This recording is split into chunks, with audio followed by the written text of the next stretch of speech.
2002 কে যারা জন্মেছে, মানে তার আগে ধরুন আমি অভিষেকের কথা বলছি দেখ বোঝবার জন্য, ও জন্মেছে 1987 সালে, তাহলে 2002 এর বয়স কত হলো?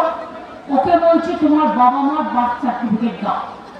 তার মানে কি, যার আজকে 41-42 বছর বয়স হোক, তাদের বাবা মায়ের বার্থ সার্টিফিকেট নিয়ে আসতে হবে। কোথা থেকে নিয়ে আসবে? যারা বলছে তাদের বার্থ সার্টিফিকেট আছে তো, ও হোম মিনিস্টার অমিত শাহ আমাকে গ্রেফতার করো যদি আমি মিথ্যে কথা বলি। তোমার বার্থ সার্টিফিকেট দেখাও। মানুষের নাম, জেনুইন ভোটারের নাম বাদ গেলে আমি কিন্তু সারা বিশ্ব ঘুরে বেড়াবো এবং তোমাদের মুখোশ সারা পৃথিবীর মানুষের কাছে টেনে খুলবো।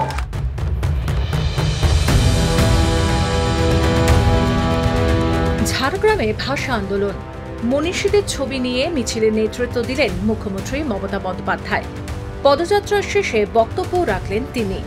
ঝাড়গ্রাম থেকে ফের তিনি বাংলা ভাষার ও ভিন রাজ্যে বাংলাভাষীদের উপর আক্রমণের ঘটনা নিয়ে সরব হন। মুখ্যমন্ত্রী বলেন, অনেক লোককে বাংলায় ফিরিয়ে নিয়ে এসেছি। প্রায় অনেক মানুষকে ফিরিয়ে নিয়ে এসেছি এবং তাদের দেখভালের দায়িত্ব আমাদের। যারা বাইরে আছেন ফিরে আসুন, আমরা একখানা বিকেলে 8খানা আপনাদের দেব। কিন্তু বিজেপির ডাবল ইঞ্জিন সরকার দেশ সামলাতে পারছো না, জিনিসের দাম আকাশ ছোঁয়া, ব্যাংকের ইন্টারেস্ট দিতে দিতে লোক আত্মহত্যা করছে, এনআরসি ভয়ে লোক আত্মহত্যা করছে। এই দায় কেড়ে নেবে। ত্রিপুরার লোকেরা বাংলা বলে না, কি বলে? পার্সি বলে।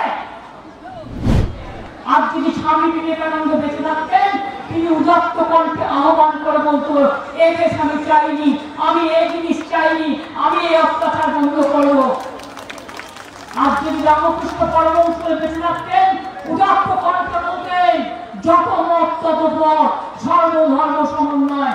আজ যদি কবিগুরু বেঁচে থাকতেন, কবিগুরু বলতেন, বাংলার প্রাণ, বাংলার মন, বাংলার ঘরে যত ভাই বোন, এক হোক, এক হোক, এক হোক হে ভগবান। নেতাজি সুভাষচন্দ্র বোস বলেছিলেন, জয় হিন্দ। উনি ইন্ডিয়ান ন্যাশনাল আর্মি তৈরি করেছিলেন, প্ল্যানিং কমিশন তৈরি করেছিলেন। আজকে লজ্জা করে না?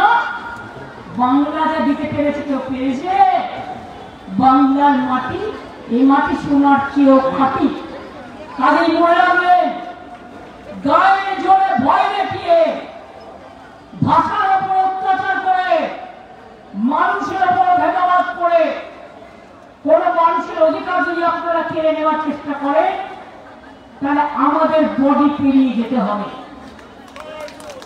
অর্থাৎ আমরা দাঁড়িয়ে থাকবো পাহারা হিসেবে, রক্ত দেব, কলিজা দেব, কিন্তু বিনা যুদ্ধে এক ইঞ্চি জমি আমরা ছাড়বো না।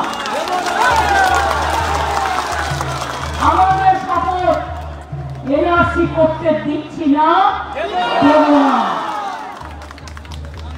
তুমি এনআরসি নোটিশ পাঠাচ্ছ আসাম থেকে বাংলায়, সমস্ত কম নয়, নোটিশ পাঠালে কেউ যাবেন না।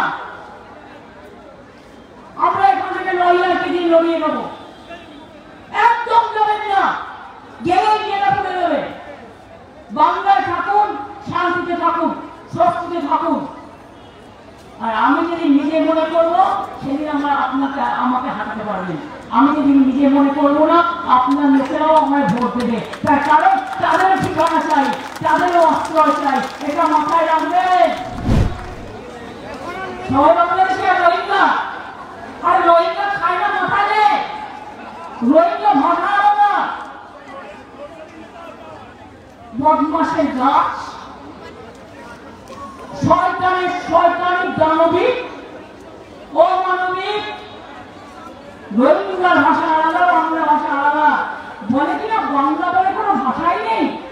আমি বলি হ্যাঁ, তোমার শয়তানি ভাষা আছে, বাংলা ভাষাটা থাকবে না। ভুলে গেছো সব, বাংলা ভাষা বলে কোনো ভাষা নেই। আর বলে না, বাসের চেয়ে কঞ্চি বড়, শাড়ির চেয়ে গামছা, আর নেতার চেয়ে আমরা বড় এই সাহিত্যের এটার চেয়ে আমরা বড় সাহিত্যের গামছা কয়েকটা যুগেছে অপদার্থ রোগ ভাবছে ক্ষমতায় আছি মিডিয়াকে কন্ট্রোল করে গদি মিডিয়াকে দিয়ে উল্টো পাল্টা বলে মানুষে মানুষে ভেদাভেদ করবো আর সবার নাম বাদ দেবো যাকে ইচ্ছা রাখবো যাকে ইচ্ছা রাখবো না। এরা ভুলে গেছে আগামী দিন দেশটাই যদি না থাকে তোরা কেউ থাকবি না। দেশটাই যদি না থাকে তোরা কোথায় থাকবি? বাংলার উপর অত্যাচার হবে জেনে রাখবেন। মানুষের নাম জেনুইন ভোটারের নাম বাদ গেলে আমি কিন্তু সারা বিশ্ব ঘুরে বেড়াবো এবং তোমাদের মুখোশ সারা পৃথিবীর মানুষের কাছে টেনে খুলবো। আমি কখনো দেশের ব্যাপারে আমি বিশ্বকে জানাই না, চুপচাপ থাকি, কিন্তু এবার কিন্তু আমি মুখে লোকপ্লাস্টার লাগিয়ে থাকবো না।